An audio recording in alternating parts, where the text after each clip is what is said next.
አርዕስተ ዜና የንብረት ማስመለስ አዋጅ ትግበራ ላይ ዜጎች ያለ ማስረጃ ጥቆማ የሚያቀርቡ ከሆነ ሊቀጡ የሚችሉበት አሰራር ስላለ በጥቆማ ወቅት ጥንቃቄ እንዲያደርጉ ተጠየቀ። የትግራይ ክልል ጊዜያዊ አስተዳደር ካቢኔ አወቃቀር አካታች ባለመሆኑ ክልሉን ወደ አላስፈላጊ ግጭት እንዲያመራ ያደረገው ነው ተባለ። ከውጭ የእስራኤሉ ጠቅላይ ሚኒስትር ቤንያሚን ኔታንያሁ በጋዛ የሚያደርጉትን ጦርነት እንደማያቋርጡ ገለጹ።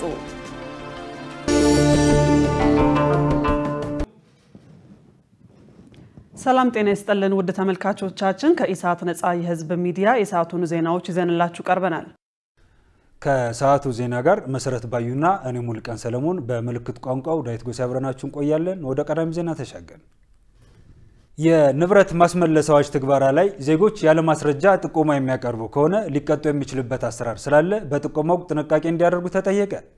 በቅርብ የጸደቀው አዋጅ አተገባበር ላይ የዜጎች ማስረጃ የመያዝ ልምዳቸው ደካማ ስለሆነ በህግ ለሚጠየቁ ዜጎች እንደ ከለላ የተቀመጠ አሰራር ስለሌለ መንግስት በኃላፊነት ሊመራው እንደሚገባም ተገልጿል። ሰይፍ አለም ዝርዝር አለው። በሀገር ሀብት ጉዳት የሚያደርሱ ባለስልጣናት ወይም ግለሰቦችን ለመቆጣጠር የተዘረፈ ሀብትና ንብረት ለማገት ለመውረስና ለማስመለስ የሚያስችል ስርዓት አልነበረም የሚል ቅሬታ ሲቀርብ ቆይቷል። ወንጀለኞች ከመያዝ ባሻገር የተዘረፈው ሀብት ለማስመለስ ጠቃሚ ነው የተባለው የንብረት ማስመለስ አዋጅ መጽደቁ የሚታወስ ነው። በዚህም በሀገር ሀብት ጉዳት ለማድረስ የሚደረጉ የጥቅም ትስስር እንደሚያስቆምም ተገልጿል። የአዋጁ አተገባበር ጥንቃቄ የሚፈልግና በባለቤትነት የሚመራ መሆን እንዳለበትም ይገለጻል። ግለሰቦችን በጥላቻና በቂም በቀል ለማጥቃት የሚደረጉ ሙከራዎች ሊኖሩ ይችላሉ። አንዳንዴም የፖለቲካ መሳሪያ እንዳይሆን እንደ ስጋት ይነሳል። በአዋጁ አተገባበር ዙሪያ የህግ ባለሙያዎችን መልከታ በተመለከተ ኢሳት የህግ ባለሙያዎችን አነጋግሯል። የህግ ባለሙያው አቶ ጥጋቡ ደሳለኝ ዜጎች ማስረጃን የመያዝ ልምዳቸው ደካማ ስለሆነም በአተገባበር ሂደት ላይ የሚደረጉ ጥንቃቄዎች ያነሳሉ። አዋጁ በግልጽ ማንን እንደሚመለከት ግልጽ ማብራሪያ ባይዝም የሚመለከተው ግለሰብ ላይ ተግባራዊ ሲደረግ ጥንቃቄ ያስፈልጋል ይላሉ። ወደ ኋላ የዛሬ 10 ዓመት ሄዶ እንዲህ ሰርተሃልና ንብረት ህጋዊ ሀብት ለማሳተፍ ማስረጃ አምጣሰና ነው ማስረጃ የመያዝ ልምድም የለም። ማስረጃ አለመያዝም በሆነ ጊዜ ተጠያቂነት ያመጣብሃል የሚል ህግም አሰራርም አቅጣጫም ስለሌለ የዛሬ 10 ዓመት በህጋዊ መንገድ እንኳን ቢያፈራም አሁን ላይ ሲጠየቅ ማስረጃውን መያዝ ግዴታ ነው ስላልተባለ ላያስረዳ ይችላል። ስለዚህ በማስፈራራትም በተጽዕኖ ንብረቱን ሊያጣ ይችላል ወይም ደግሞ ንብረቱን እንዳያጣ መደለያ ወይም ደግሞ መደራደሪያ ገንዘብ ደግሞ እንዲሰጥ ሊገደድ ይችላል። በመርህ ደረጃ ችግር ያለው አዋጅ አይደለም፣ ነገር ግን በአተገባበር ሂደት ላይ ግን ቁርጠኝነትና ኃላፊነት የሚጠይቅ ነው ያሉት ሌላኛው የህግ ባለሙያ አቶ አበራ ንጉስ በሀገር ላይ የደረሱ ምዝበራዎች ያስቆማል ብለዋል። በፖለቲካ ውሳኔ የተገኙ ሀብቶችን በፖለቲካ ውሳኔ እንዲያጣ ማድረግ ነው። ያን ተከትሎ ደግሞ አዋጅ ይወጣል። ስለዚህ በመርህ ደረጃ ምንጩ ያልታወቀ ሀብት በተለይ ደግሞ በፖለቲካ ውሳኔ ከንግድ ከስራ ከለፍቶ ማደር ውጭ የተገኙ ሀብቶች መርዛማ ሀብቶች ናቸው። እነዚህ መርዛማ ሀብቶች ይዘህ ጤነኛ ስርዓት ልትገነባ አትችልም። ምክንያቱም በዚህ ሀብት የካበቱ ኃይሎች ጤነኛ ስርዓት ሲመጣ ሀብታቸው አደጋ ላይ ስለሚጥል ከወዲሁ የተሻለ ስርዓት ሲመጣ የማሰናከል ስራቸው ይሰራሉ። ከመንግስት ሰራተኞችም ከባለስልጣኖች ካለፉ ባለስልጣኖች ከመጭ ባለስልጣኖች ያረጉ ማለት ነው። በአጠቃላይ በዚህ መልክ የሚገኝ ሀብት መርዛማ ሀብት ነው። ጸረ ፍትህ ነው፣ ጸረ እኩልነት ነው፣ ጸረ ዲሞክራሲ ነው። በምትገነባው ስርዓት መሰናክል ነው። ከዚህ በተጨማሪ አዋጁ ያለ ማስረጃ ጥቆማ የሚሰጡ ዜጎች የሚቀጡበት አሰራር ይዟል። በዚህ ሂደት ተጎጂ ሰዎች ሊሆኑ ስለሚችሉ ጥንቃቄ እንዲያደርጉ አስፈላጊ ነው ብለዋል አቶ ጥጋቡ። ኢትዮጵያውያን ወይም ዜጎች ከሌ በህገወጥ መንገድ ሀብትና ንብረት አፍርተዋል ወይም በወቅቱ የኑሮ ደረጃው ሳይፈቅድለት ወይም የገቢ ሁኔታ ሳይፈቅድለት ሀብትና ንብረት አፍርተዋል ብሎ ሲጠቁም ወይም መረጃ ሲሰጥ ስለ ትክክለኛነቱ ማረጋገጥ አለበት። ተቋሚው ውሸት ሆኖ ቢገኝ ተቆማው ወይም የሰጠው መረጃ ውሸት ሆኖ ቢገኝ ወይም ትክክለኛ ሳይሆን ቢቀር እስከ 3 ዓመት በሚደርስ ቀላል እስራት ራሱ ተቋሚው ወይም መረጃ ሰጪው ማለት ነው እስከ 3 ዓመት በሚደርስ ቀላል እስራት ሊጠየቅ እንደሚችል አንድ ድንጋጌ ተካቷል። የህግ ባለሙያዎቹ አዋጁ መንግስት በባለቤትነት ለሀገርም ለዜጎችን በማሰም በጥንቃቄ እንዲመራ ካላደረገ በአዋጁ አሰራር የሚጠየቁ ዜጎች መከላከል የሚችሉበት አሰራር ወይ ደግሞ አማራጭ በውስጡ አልያዘም ብለዋል። አነስተኛና መካከለኛ ኢንዱስትሪዎች የገበያ ትስስር፣ የፋይናንስ፣ የመልካም አስተዳደር እንዲሁም የመስሪያ ቦታ ችግሮች ተግዳሮት እንደሆኑባቸው ገለጹ። በዘርፉ የሚታዩ ችግሮችን ለመፍታት የሚወጡ ፖሊሲዎች ላይ ሊሰራ ይገባል ሲሉ የምጣኔ ሀብት ባለሙያዎች ተናግረዋል። ትዕግስት ተስፋዬ ተጨማሪ አላት።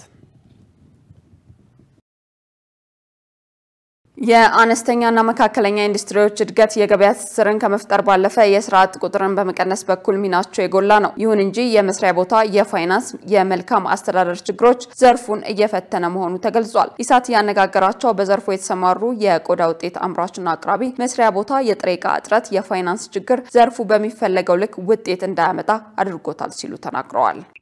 ያኔ በዋናነት የቦታ ችግር ነው ያጋጠመኝ። የአክሰሰሪ ችግር ቦታ አንድ ማምረቻ አለ፣ ሁለት ደግሞ ማሳያም ችግር አለ። ከዛ የአክሰሰሪ ችግር አለ። አክሰሰሪ ኳሊቲ የሆኑ አክሰሰሪዎችን ጥራታቸውን የጠበቁ ዚፖችን እና አክሰሰሪዎችን የነሱ ችግር አለ። በዘርፉ የሚታዩ ጥቃቅን ችግሮችን ከመፍታት ባለፈ የመልካም አስተዳደር ችግር ሊቀረፍ የሚገባው ሌላኛው ችግር መሆኑን ያነሱት በቡና ምርት ሽያጭ ላይ የተሰማሩ ሙያተኛ ናቸው። ቢሮ ላይ ያሉት ልጆች ላይ ካሉት ከከንቲባዎች ከሚኒስትሮች በላይ የሆኑ ትንሽ እየረበሹን አስቸግረዋል። እነሱ ተጠያቂነት የለም ማለት አይፈሩም፣ አለቆቻቸውንም አያከብሩም ይሁን አላውቅም። እንደዚህ አይነት ችግሮች አሉ።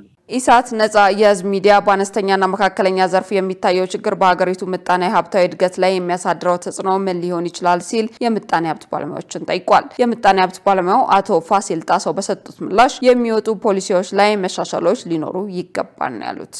መካከለኛ ድርጅት የብድርና የመሬት አቅርቦት ተግዳሮት ገጥሟቸዋል የሚባለው መሰረታዊ ጥያቄ ነው እና የኢትዮጵያ መንግስት ምን እየሰራ ነው የሚለው ነው። በተለይ ኢትዮጵያ አፍሪካ ህዳሴን ስኬት ከማሳካት አንጻር ለሶስቱም ድርጅቶች በፖሊሲ ማዕቀፍ ስራ መስራት ይጠበቅበታል። ሌላኛው የምጣኔ ሀብት ባለሙያ አቶ ጌታቸው አሰፋ በበኩላቸው በዘርፉ የሚታዩ ችግሮች በሀገሪቱ ምጣኔ ሀብታዊ እድገት ላይ የሚያደርሰው ተጽዕኖ ቀላል የሚባል እንዳልሆነ ገልጸው በግለሰብና በሴክተሩ ላይ ተመሳሳይ ጉዳት እንደሚያመጣ ተናግረዋል። አሁን የማይክሮ ኢኮኖሚው ወይም ደግሞ የአነስተኛ እና ኢንዱስትሪዎች አለመስፋፋት፣ ገንዘብ ማጣት ወይም ደግሞ ቦታ ማጣት ወይም የሆነም በሆነ ምክንያት እነሱም ወደ ስራ ለማግባት አጠቃላይ ኢኮኖሚውን ይጎዳል። እነሱ አጠቃላይ ኢኮኖሚውን ብቻ ሳይሆን ደግሞ ግለሰቦችን እና ሴክተሩን ወይም ደግሞ ይሄ የማይክሮ ኢኮኖሚ ኢንዱስትሪ ነው ካልን በኢንዱስትሪ ሴክተር ወይም ደግሞ ኮንስትራክሽን ሳይሆን ከሆነም በኮንስትራክሽን ሴክተር ለእነኚህ ሰዎች አለመሰማራት ይጎዳል ብለሽ የተወሰነ ክፍልንም እንደዚሁ ታጠኝ ትችላለች። የተነሱ ችግሮችን ለመፍታት ምን እየተሰራ ነው ስንል የኢንተርፕራይዝ ልማት የመሰረተ ልማት ግንባታና ፋይናንስ መሪ ስራ አስፈጻሚ ተወካይ አቶ ዘሪሁን ሞገስን ጠይቀናል። የሚታዩ ችግሮችን በዘላቂነት ለመቅረፍ እየተሰራ መሆኑን ተናግረዋል። የግብአት ችግራቸው የማስራት ሊንኬጅ ስትራቴጂ በስትራቴጂ ወደ ዲስፋይናንስ እና የማሽነሪ ሲገባልሽ በልማት ባንክ በኩል ኦሬዲኛ ፕሮግራምና ሲዝና በጀት ያጥና ዳይሬክት አንተጣቸውን ብሩን ኢንዳይሬክት ላይ ግን የፋሲሊቴሽን ስራ የአነስተኛ መካከለኛ ከልማት ባንክ በኩል የመስሪያ ማሽን እንዲያገኙ ላይ ድጋፎች ያደርግላቸዋል ማለት ነው። ቢያንስ ስራዎችን የተወሰነ ደረጃ ለማድረግ እየተሞከረ ነው ያለው። የአነስተኛና መካከለኛ ኢንተርፕራይዝ ዘርፍ ትኩረትን የሚሻ በመሆኑ የፖሊሲ ለውጦችና ማሻሻያዎችን በማድረግ ሊሰራ ይገባል ተብሏል። የትግራይ ክልል ጊዜያዊ አስተዳደር ካቢኔ አወቃቀር አካታች ባለመሆኑ ክልሉን ወደ አላስፈላጊ ግጭት እንዲያመራ ያደረገው ነው ተባለ። ሁሉን አካታች የሆነ ውይይት በማድረግ በክልሉ ዘላቂ ሰላምና መረጋጋት እንዲመጣ ማድረግ ያስፈልጋል ሲሉ በክልሉ የሚንቀሳቀሱ ፓርቲዎች ገልጸዋል። መሰረት ባዩ ያዘጋጀችውን ሰላማዊት ሙልጌታ ታቀርባለች።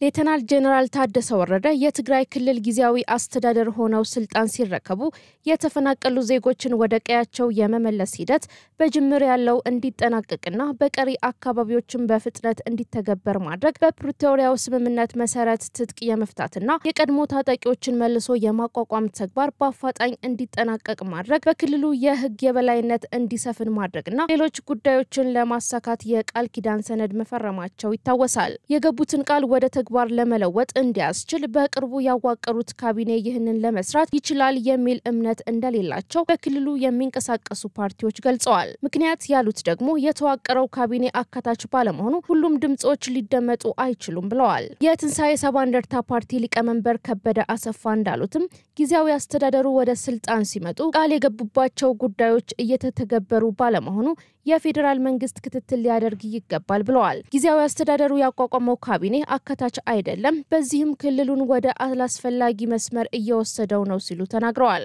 ሊቀመንበሩ አክለውም ሁሉንም አካታች የሆነ ውይይት በማድረግ ክልሉ ወደ ግጭት ከማምራቱ በፊት መፍትሄ ማምጣት እንደሚያስፈልግ ገልጸዋል። ፌደራል መንግስት በትግራይ ጉዳይ ከሁሉም ኃይሎች የሚመለከታቸው ኃይሎች ጋር ነው መነጋገርም መደራደርም መወያየትም ያለበት። በዛ መንገድ አቃፊውን ሲባል ኢንክሉዲንግ ህወሓትንም ጨምሮ ማለት የቱንም ያህል የህግ ክፍተት ቢኖርበትም እንኳን በሂደቱ አሳትፎ ህጋዊ ሂደቶችን ተከትሎ እንዲንቀሳቀስ ግፊት ማድረግ ያስፈልጋል። ህወሓት ላይ ግፊት በማድረግ ሂደት ላይ ሌሎች ባለድርሻ አካላት ያሳተፈ መድረክ እኮ ቢፈጠር ህወሓት ሳይፈልግ ሳይወድ በግዱ ህጋዊ ሂደቱን ተከትሎ ግን አክብሮ የሚንቀሳቀስበት ሁኔታም ይፈጠራል። ነገር ግን አሁን ህወሓት እምቢ ይላል። ፌደራል መንግስት ደግሞ ሸብረክ ያለ ህወሓት የሚፈልገውን ነገር እያደረገ የሚሄድ ከሆነ ኢትዮጵያ ውስጥ የህግ የበላይነትንና ሰላማዊ ትግልን ደጋ ውስጥ እየገባ በተቃራኒው አመፀኝነትና ገወጥነትን የሚያምኑ ኃይሎች የልብ ልብ እየተሰማቸው አሁንም ሀገሪቷን መበጥበጣቸው ይቀጥላሉ ማለት ነው። ስለዚህ መፍትሄው ሊሆን የሚችለው የፌደራል መንግስት በዚህ ጉዳይ ላይ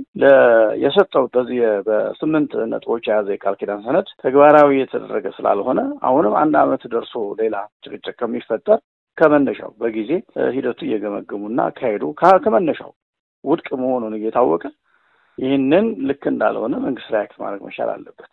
በዚህ ጉዳይ ላይ በጊዜ ጣልቃ ካልገባ ነገሮች ከተበላሻሹ በኋላ ለማስተካከል የሚደረግ ሂደት ብዙም ትርጉም ያለው ነገር አይደለም። የትግራይ ዲሞክራሲያዊ ፓርቲ የማዕከላዊ ኮሚቴ አባል ገብረ ጊዮርጊስ ግዳይ በበኩላቸው ተፈናቃዮችን ወደ አካባቢዎች የመመለስ ሂደት እየተከናወነ አይደለም፣ ክልሉ ከዚህ ቀደም ከነበረበት ችግር አንጻር ዘላቂ መፍትሄ ማምጣት ያስፈልጋል ሲሉ ይናገራሉ። ለኛ ምንድነው እንደ ፓርቲም ጭምር ግብጽኛ ሆኜ የምናገረው የአዲስ አስተዳደር ክልሉን ወደ ባሰ ችግር እየወሰደው ነው። እንደ ፌደራል መንግስት ነገ የኢትዮጵያ ህዝብ በታሪክ እንዳይጠይቅ ቶሎ ተከታተለው ነው የኛ ምክር። ምናልባት ከዚህ ከአቅማችን ከቁጥጥር ውጭ እየሄደ ነው ክልሉ። የተለያዩ የውጭ ኃይሎችን እንደፈለጉ እየፈረጩበት ነው። እንደ ፕሬዚደንት አድርገን እንደ አስተዳደር አለ ብለን ግን ማሰብ ራሱ ግን መሳለቅ ነው የሚሆነው ነው የምለው። ምክንያቱም ወጣቱ እንኳን ወጣት ተስፋ ቆርጦ እየወጣ አንዱ በሆነ ቦታ ወደዛ ይሄዳል፣ አንዱ ወደዛ ይሄዳል፣ እየተበተነ ነው። በዛ ተወትዶ ደግሞ የውጭ ኃይሎችን መጥቀሚያ እየሆነ ነው። ስለዚህ አሁን ነገ በሚፈጥረው ችግር በራሳችን ልጅ ልንወጋ ነው ማለት ነው በሌላ አባባል። ስለዚህ ይሄ ነገር ትክክል አይደለም። ምክንያቱም ስትራቴጂካዊ መሪነት ያስፈልገዋል። ክልሉ በጣም የተጎሳቆለና የተለያየ ሶሻል ትርምስ ማህበራዊ ቀውስ ያለው ነው። ራሳቸው ሶሻል የማህበራዊ ቀውስ ምንጭ የሆኑ ሰዎችን መፍትሄ ሊሆን አይችልም። ይሄ የችግር ምንጭ እንጂ የመፍትሄዎች ምንጭ ሊሆኑ አይችሉም። በክልሉ ዘላቂ የሆነ መረጋጋት እንዲፈጠር ሁሉን አካታችና አሳታፊ የሆነ አወቃቀር ሊኖር ይገባል ሲሉ ፓርቲዎቹ በአጽንኦት ተናግረዋል። በአማራ ክልል አዊ ዞን ቻግኒ ወረዳ ወጣቶች ለዝርፊያና ለአላስፈላጊ ሱስ እየተዳረጉ እንደሆነ ገለጹ። ወጣቶች በጥቃቅንና አነስተኛ ለመደራጀትና ስራ ለመስራት በተደጋጋሚ ጥያቄ ቢያቀርቡ ምላሽ ባለማግኘታቸው ወደ አላስፈላጊ ነገር እያመሩ እንደሆነ ለኢሳት ተናግረዋል። መሳይ ገዛኸኝ ተጨማሪ አላት። በተለያዩ አካባቢዎች የሚገኝ ወጣት ኃይል የሥራ ዕድል በማጣት ለህገወጥ ስደት፣ ለስርቆት እና አላስፈላጊ ለሆኑ ሱስ መዳረጋቸውን በተመለከተ በተለያዩ ጊዜያት የሚወጡ መረጃዎች ያሳያሉ። በአማራ ክልል አዊ ዞን ቻግኒ ወረዳ በተመሳሳይ የሥራ ዕድል ያጡ ወጣቶች መበራከታቸውንና የሥራ ዕድል እንዲመቻቸላቸው በተደጋጋሚ ጥያቄ ቢያቀርቡም ምላሽ ማግኘት እንዳልቻሉ ለኢሳት ገልጸዋል። ከወረዳው ተወክለው ቅሬታቸውን ያሰሙ ወጣቶች በአነስተኛና ጥቃቅን ዘርፍ ተሰማርተው ለመስራት በርካታ ችግሮች እንዳሉ ገልጸው ምንም አይነት የሥራ ዕድል እየተመቻቸላቸው እየተደረገላቸው እንዳልሆነም ተናግረዋል። 5 ዓመት በላይ ያገለግሉ ወዛደሮች ፍቃድ ከጨረሱ በኋላ ወጣት አዳዲስ ወዛደሮች መግባት የሚችሉ ምልመላ የሚሆንበት አካሄድ ነበር። እነዚህ ግን ከ30 ከ20 ዓመት በላይ እየሰሩ ፍቃዳቸውን ያደሱ የዞን ነው እያሉ በዞን ደረጃ ነው በፌደራል ደረጃ ነው እያሉ ፍቃዳችን ጭራሽኛን እንኳን ቤተሰብ ሊያስገቡን ወይም ሊቀበሉን አልቻሉም ያለው እንትን ማለት ነው። ያንስ ዘንድሮ ምልመላ ነበረ በ2017 ምልመላ ነበረ እና የቻግኒ ወጣት በሙሉ ለሙሉ አልገባም። እዛ ምልመላ አውቀው አስገብተው በሻይ ቡና ነው እንትን የሚሉት ወይም ደብልቁር ስንል ስራ የለውም ስራም የለንም ለኛም ተውም በአሙልተናል ነው የሚሉ ቦታ ስጡን ስንልም ቦታ የለንም ነው የሚሉ እርስ በቃ በሻይ ቡና ነው ውስጥ ነው ሁሉ ነገር በቃ አንድ ነገር የለም። አሁን እኛ 03 ያለ ነው ከ40 በላይ ወጣት ነው በቃ በአንድ ዝም ብለን መስመር ላይ ይጋስት ነው ማለት ነው። 03 አንድ ቀበሌ ላይ ብቻ ማለት እንጂ 5 ቀበሌ ላይ ደግሞ ያለው ወጣት ስራ ጥንት እንጂ በጣም ብዛት በጣም ከመንደሽ ላይ በጣም በጉዳዩ ላይ እንደ አዲስ ለመደራጀት የሚቀርበውን ማመልከቻ የሚመለከታቸው ሰራተኞች እንደማይቀበሏቸውና ወጣቱ ተስፋ በመቁረጥ ስሜት ወደ አላስፈላጊ ነገሮች እየተሰማራ እንደሚገኝ አክለዋል። ቀበሌ ጭራሽ ቀበሌ እንኳን ማመልከቻ ስናስገባ ቻግኒ ከተማ አስተዳደር የጥቃቅን ማዘጋጀት ስንገባ ወድድርና ዓለም ላንዲያው አትምጡ አሉ። በራፍ ላይ ገና ማመልከቻ እንኳን ይዘው ያለው ሂንታ ሳያዩት ማመልከቻችን እንኳን ሳያዩ በቃ እንዳትመጡ የሚል ነገር ነው የዘጉብን መንገድ ላይ። ቻግኒ ወጣቶች በስርቆና በእንትን ነው የሚሄዱት። የሚገርምሽ ለምን ቢያንስ ቋሚ ትንሽ የዳቦ እንኳን ቢያገኙ እነዚህ እንደምታያቸው ወጣቶች ያው ሌላ ፍላጎት አይሄዱም፣ ወደ ስርቆም አይገቡም፣ ወደ ዝርፊያም አይገቡም እና እንደዚህ አይነት አጋጣሚዎች አሉ። ስራ እያጡ ወደ ዝርፊያ እየገቡ ነው ያሉ ልጆች እና ይሄ ቢስተካከል የሚል ነው እኛ ሐሳባችን። አንዳንዱ ተስፋ ቆርጦ በቃ ወደ ስርቆም ይገባል በቃ ብዙ ነገር አንዳንዱ ደግሞ ወደ ሱስ ደግሞ አለኩ ወደ ሱስ ተስፋ በመቁረጥ ነገር በቃ በዚህ እድሜው ደግሞ ወጣቶች ካልሰራ መቼም ስናረጅ ስራ መጀመር የለብንም። በአሁን ሰዓት ካልሰራ ማለት ነው አሁን ሰዓት ቤተሰብ ምንረጋበትና ሽማግሌ ስራችን ምንረጋበትና ምንም መልበት ነበር ግን ለራሳችን እንኳን አልሆንም አሁን ማለት በቃ አሁን ያለው ወጣት በቃ ቦታ ይሰጠው በቃ በሸክምም ሆነ በሆነ ቦታም ሆነ የሆነ ነገር በቃ በመደራጀት በእንስሳት እርባታም ሆነ በሁሉ ነገር በቃ ባለው በቃ የሆነ ወጣቱ መሳተፍ አለበት ነው የሚያምነው። በጉዳዩ ላይ ያነጋገርናቸው የቻግኒ ወረዳ የጥቃቅንና አነስተኛ ስራ አደረጃጀት ኃላፊ ሞገስ ገበየው ስለ ጉዳዩ የሚያውቁት ነገር እንደሌለ ገልጸው ማመልከቻቸው ግን በየደረጃው መቅረብ እንደነበረበት ተናግረዋል። እኔ ጋር አጋጣሚ ደረሰ መረጃ የለኝም። ይምጡ ችግር የለውም እንግዲህ ባለው አካባቢ ተጋ መሰረት ማንኛውም ስራ ላይ ማገልገል መስራት ይችላሉ። እኛ የከለከል ነው የለም ብዬ ነው። እንግዲህ ለኔ አዲስ ነው ጉዳዩ። ይምጡ ተቋም ይምጡ መነጋገር እንችላለን ችግር የለውም። መዘዝ ሲጀመር እንደዚህ አይነት ነገር ሲፈጠር ደረጃውን ጠብቆ ከታች ያሉት አላስተናግድ ካሉ በደረጃው እየጠየቁ መነጋገር ይቻላል እንጂ ወደ ሌላ ቦታ ምን ማለት አያስፈልግም። ዞሮ እኔ ጉዳዩን አዲስ ነኝ አሰማሁትም። ይምጡ ወደ ተቋም እንነጋገርበታለን። ወጣቶችን ወደ ስራ ማሰማራት በግል ከሚያገኙት ጥቅም በዘለለ በሀገር ኢኮኖሚ ላይ የሚያበረክቱትን ሚና በመገንዘብ ትኩረት ሊሰጠው ይገባል። በአዳማ ከተማ የአዳማ ኢንቨስትመንት ግሩፕ ኤአይጂ የሚባል የመንግስት የልማት ድርጅት ቀደም ባለው ጊዜ ህዋት ያደርግ እንደነበረው ኤፈርት ሆኖብናል ሲሉ በአዳማ ከተማ የሚገኙ ስራ ፈላጊ ወጣቶች ለኢሳት ቅሬታቸውን ገለጹ። ሸሪፍ ኢማም ዝርዝር አለው። በአዳማ ከተማ የሚገኘው ኤአይጂ አዳማ ኢንቨስትመንት ግሩፕ አንዳችም ተግባር ሳያከናውን እኛ በላባችንና ተወዳድረን ማግኘት የምንችለውን ስራ ከሚቀርባቸውና በጥቅም ከተሳሰሩ ባለሀብቶች ጋር በመመሳጠር ዝርፊያ ላይ ተሰማርቷል። በዚህ ምክንያት እኛ ስራተን ጎዳና ላይ ወድቀናል ብለዋል ወጣቶች። የልማት ድርጅቱ ዝርፊያ ላይ ተሰማርታል ያሉ ቅሬታ አቅራቢዎች ስራ ፈላጊ ወጣቶች በአነስተኛና ጥቃቅን ተደራጅተን ለመስራት ብንንቀሳቀስም አልቻልንም ብለዋል። ለደህንነታቸው ሲባል ስማቸው እንዳይገለጽ የፈለጉ ቅሬታ አቅራቢዎች እንደገለጹት የህግን አካሄድ ያልጠበቀ ስልጣንን መከታ ያደረገ ዝርፊያ ላይ ተሰማርተው እንደሚገኙና ጥያቄ የሚያነሳ ግለሰብ ምላሽ ከመስጠት ይልቅ እርምጃ እንደሚወስዱበት አስታውቀዋል። መንግስት ጉዳዩን ትኩረት ሰጥቶ እንዲያስተካክል ሲሉም ጠይቀዋል። የኤአይጂ አደረጃጀት በራሱ ችግር ያለበትና አመራር ላይ ያሉት እርስ በርስ ለመጠቃቀም የተቋቋመ መሆኑን በተቋሙ ስለመስራት ተወዳድረው ነገር ግን እድሉን ያላገኙ ግለሰብ ተናግረዋል። አክለውም ኤአይጂ የተመሰረተበት ህግና ስርዓት በሌላ የኦሮሚያ ከተሞች ታይቶና ተሰምቶ የማይታወቅ ሲሆን በደላሎችና በአንዳንድ አመራሮች ትብብር እንደተቋቋመም ገልጸዋል።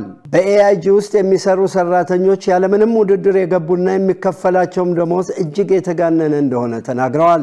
አሁን ላይ በአዳማ ከተማ የሚሰሩ የልማት ስራዎችን ያለምንም ቅድመ ሁኔታና ውድድር በቀጥታ ኤአይጂ እንዲሰራቸው የሚሰጡ መሆኑንም ተናግረዋል። ስራው በጥቅም ትስስር በጎሰኝነትና በአካባቢ ልጅነት እየተሰራ ያለ እንጂ በምንም አይነት መመዘኛ ህጋዊ ሊያስብል የሚችል አካሄድ አለመኖሩን እርግጠኞች ነን ሲሉ ቅሬታ አቅራቢው ተናግረዋል።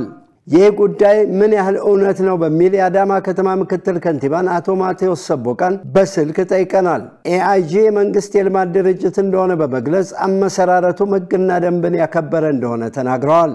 ደርገጌሲ ወጂ ሰበባ አዳማ ኢንቨስትመንት ግሩፕ በአዳማ ኢንቨስትመንት ግሩፕ ሳቢያ ተደራጅቶ ስራ ያጣ ወጣት የለም። አዳማ ኢንቨስትመንት ግሩፕ የመንግስት የልማት ድርጅት ሲሆን በአጭር ጊዜ ውስጥ ስራዎችን ለማጠናቀቅ ተግቶ የሚሰራ ነው። ይህ ድርጅት እነዚህን የልማት ስራዎች ለመስራት ሲወስድ ብቻውን ሆኖ አይደለም። አብዛኛውን የአነስተኛና ጥቃቅን አቅም ያላቸውንና ባለሀብቶችን ያሳተፈ ስራ ሲሰራ ቆይቷል። የአዳማ ኢንቨስትመንት ግሩፕ ሲመሰረት ግልጽ በሆነ አካሄድ ነው። የሰራተኛ አቀጣጠሩ መስፈርቱ አሟልቶ ነው የተቀጠሩት እንጂ እንደሚባለው ከመንግስት ተቋማት የመጡ ሰራተኞች አይደሉም። የኤአይጂ አመራሮችን በተመለከተ በመንግስት መመሪያ መሰረት ተመድበው እየሰሩ ናቸው።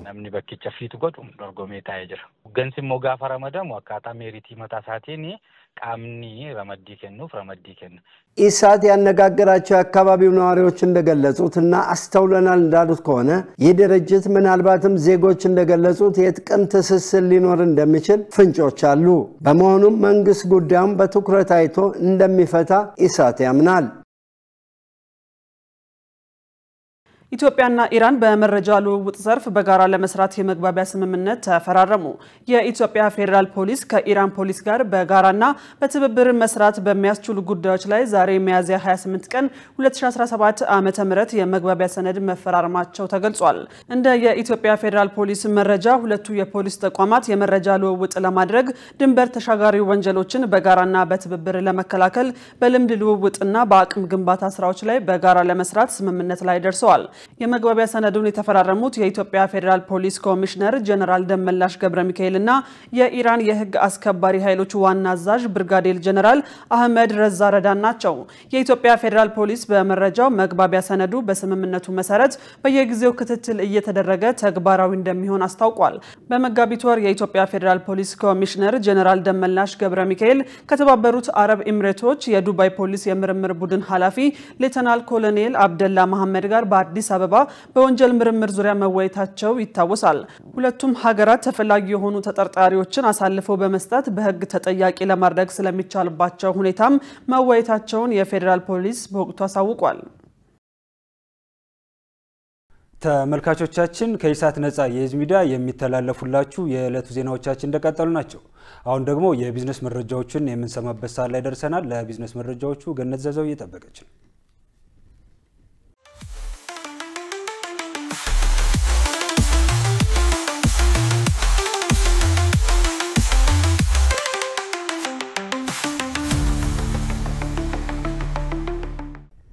የተከበራችሁ ተመልካቾቻችን ለዕለቱ ያዝናቸውን የቢዝነስ መረጃዎች ወደ እናንተ እናቀርባለን። ከዘገባዎቹ ጋር ገነት ዘዘው ነኝ። አብራችሁ ቆዩ።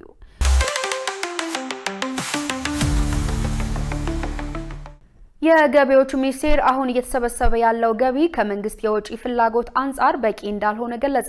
የገቢዎች ሚኒስቴር ባለፉት 9 ወራት የሰበሰበው ገቢ ካለፈው ዓመት ተመሳሳይ ወቅት ጋር ሲነጻጸር የ279 ቢሊዮን ብር ብልጫ እንዳለው ገልጿል።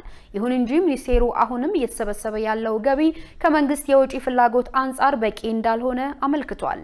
ሚኒስቴር መስሪያ ቤቱ ይህን ያለው ለህዝብ ተወካዮች ምክር ቤት ባቀረበው የ9 ወራት ያፈጻጸም ሪፖርት ላይ ነው። ተቋሙ በ9 ወራት ውስጥ 646.7 ቢሊዮን ብር ገቢ ለመሰብሰብ አቅዶ ከእቅዱ በላይ 635.2 ቢሊዮን ብር መሰብሰቡን ጠቁሟል። ከዚህ ውስጥ የሀገር ውስጥ የታክስ ድርሻ 345.9 ቢሊዮን ብር፣ የውጭ ንግድ ቀረጥና ታክስ ድርሻ ደግሞ 307.2 ቢሊዮን ብር ነው ብሏል። ባለፉት 9 ወራት ከተሰበሰበው ውስጥ 61.1 ቢሊዮን ብር በተሻሻለው የፌዴሬሽን ምክር ቤት ቀመር መሰረት ለክልሎች መተላለፉን ሚኒስቴሩ በሪፖርቱ ገልጿል። ኢንዱስትሪዎች በገበያ ተወዳዳሪ ለመሆን ዘመኑ በደረሰበት ቴክኖሎጂ ታግዘው ጥራቱን የጠበቀ ምርት ማምረት እንዳለባቸው የኢኖቬሽንና ቴክኖሎጂ ሚኒስቴር ገለጸ። የኢኖቬሽንና ቴክኖሎጂ ሚኒስትር ዴኤታ ዶክተር ባይሳ በዳዳ በኢትዮጵያ ታምርት ኤክስፖ ላይ እንደገለጹት ኢንዱስትሪዎች በምርትና አገልግሎት አሰጣጥ ተወዳዳሪ ለመሆን ዘመኑ በደረሰበት ቴክኖሎጂ ሊታገዙ ይገባል ብለዋል። ከለውጡ በኋላ የተጀመረው የዲጂታል ኢትዮጵያ ስትራቴጂና የ5 ሚሊዮን ኮደርስ ፕሮግራም የዜጎችን የቴክኖሎጂ ክህሎት ከማዳበር ባለፈ ለግሉ ዘርፍ ምቹ አውድ የፈጠረ ነው ብለዋል። የኢትዮጵያ ታምርት ንቅናቄ ከውጭ የሚገቡ ምርቶችን በሀገር ውስጥ ምርት በመተካት የውጭ ምንዛሬ ወጪን ለመቀነስ ከፍተኛ ፋይዳ እንዳለውም ጠቁመዋል። የፈጠራ ውጤቶች ለማስፋትና የፈጠራ ሀሳቦችን በማዳበር ወደ ተግባር ለመቀየር በኢኖቬሽን ማዕከላትና በዩኒቨርሲቲ ኢንዱስትሪ ሊንኬጂ አማካኝነት የጥናትና ምርምር ስራዎች እየተከናወኑ መሆኑንም አስታውቀዋል።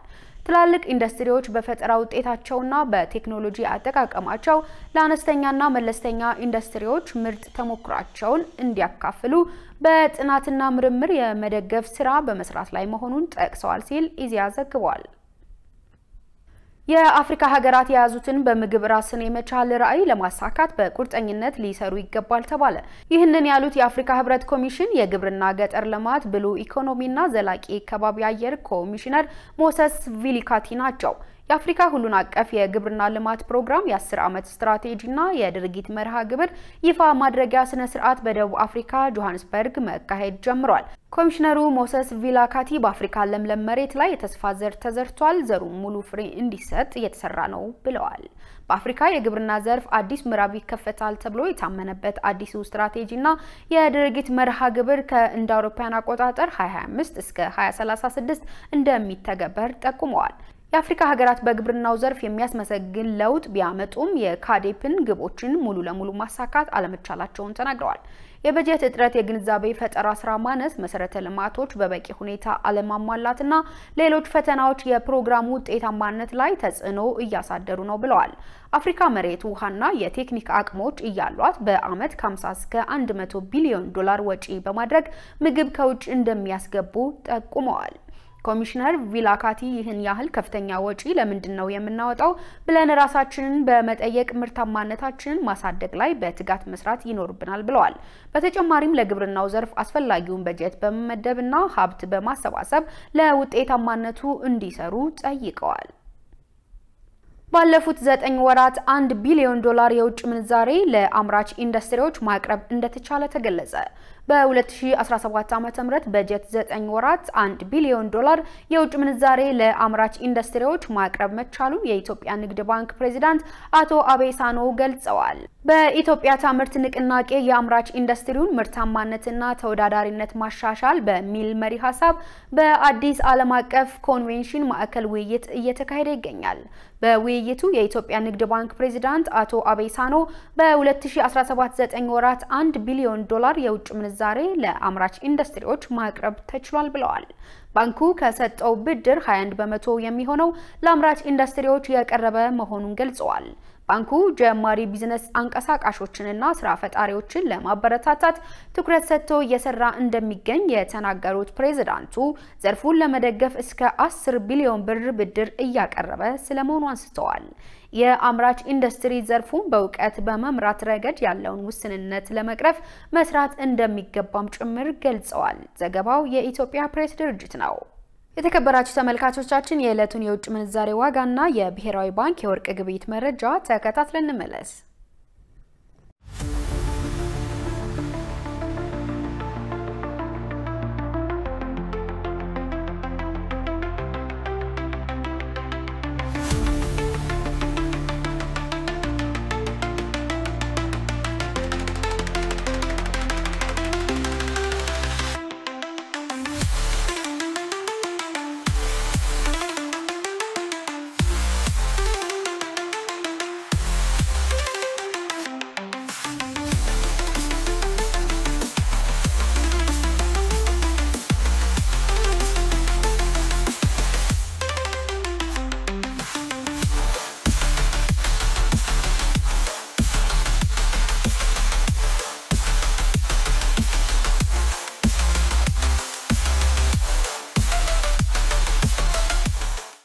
ተመልካቾቻችን ለዕለቱ ያዝናቸው የቢዝነስ መረጃዎች በዚሁ ተጠናቀዋል። ወደ ቀጣይ ዜና ላሻግራችሁ።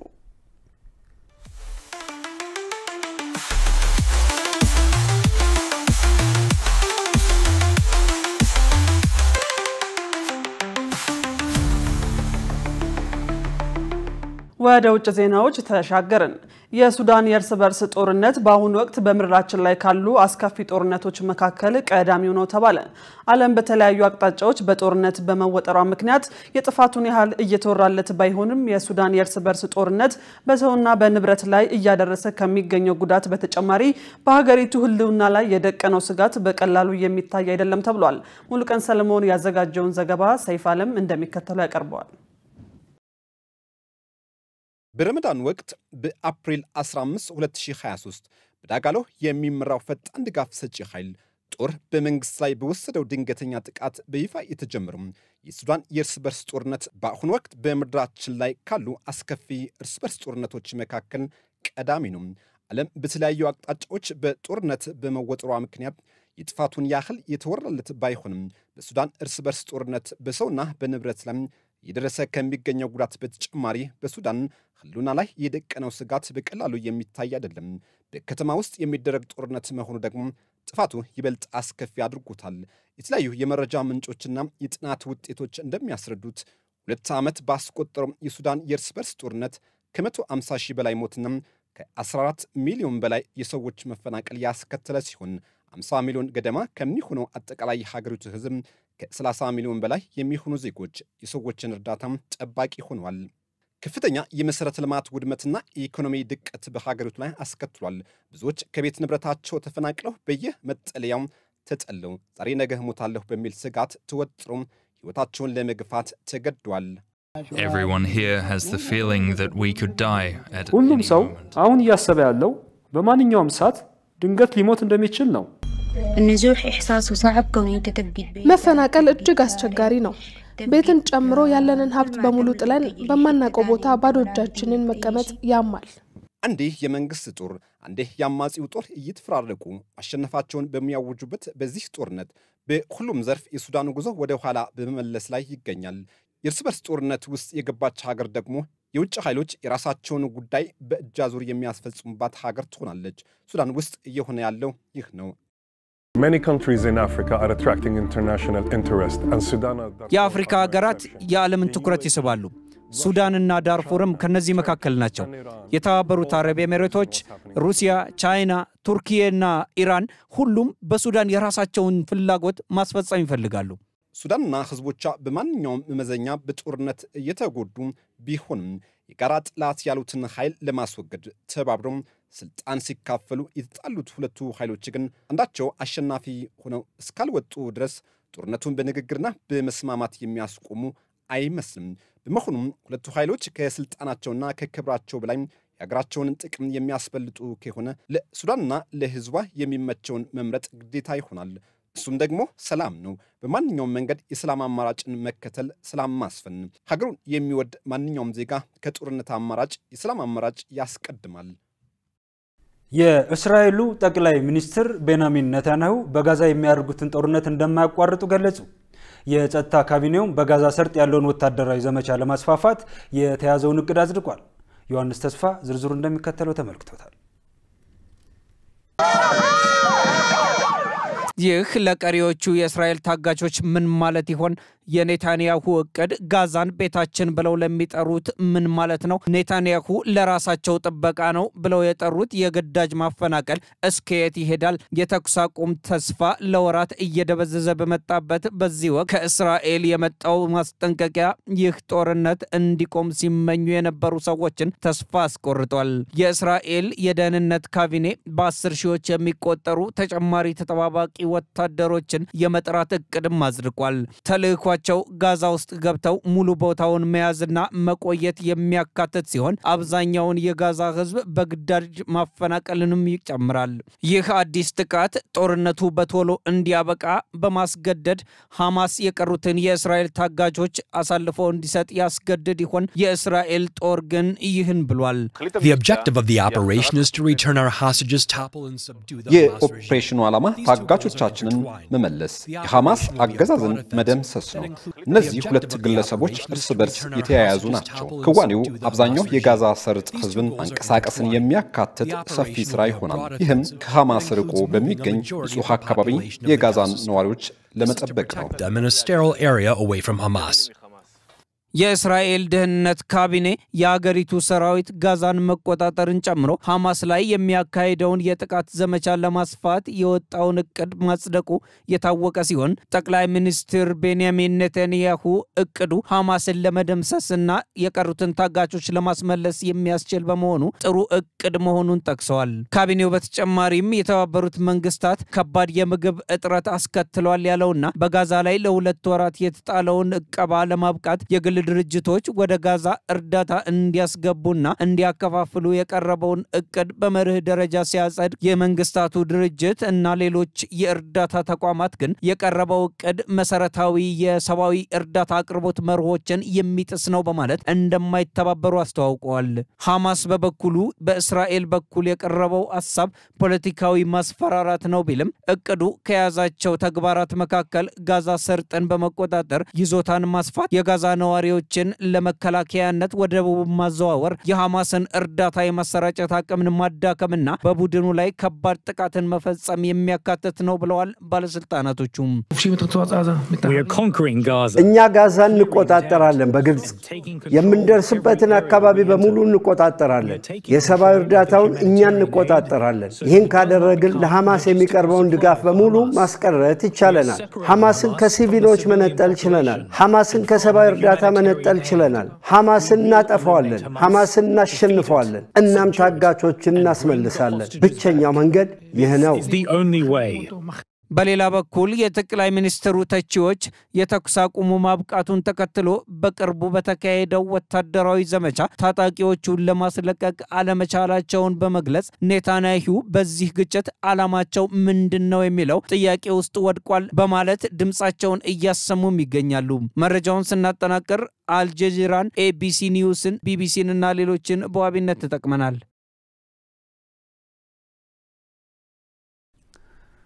ተመልካቾቻችን ከኢሳት ነፃ የህዝብ ሚዲያ ለሚያዝያ 28 2017 ዓ.ም ለዕለተ ማክሰኞ ያዘጋጀናቸው ዜናዎች በዚሁ ተጠናቀዋል። ከዜናዎቹ ጋር ሙሉቀን ሰለሞንና እኔ መሰረት ባዩ በመልእክት ቋንቋ በኩል ዳዊት ጎሳ አብረናችሁ ቆየን። ጥሩ ጊዜ ከኢሳት ጋር ሰላም።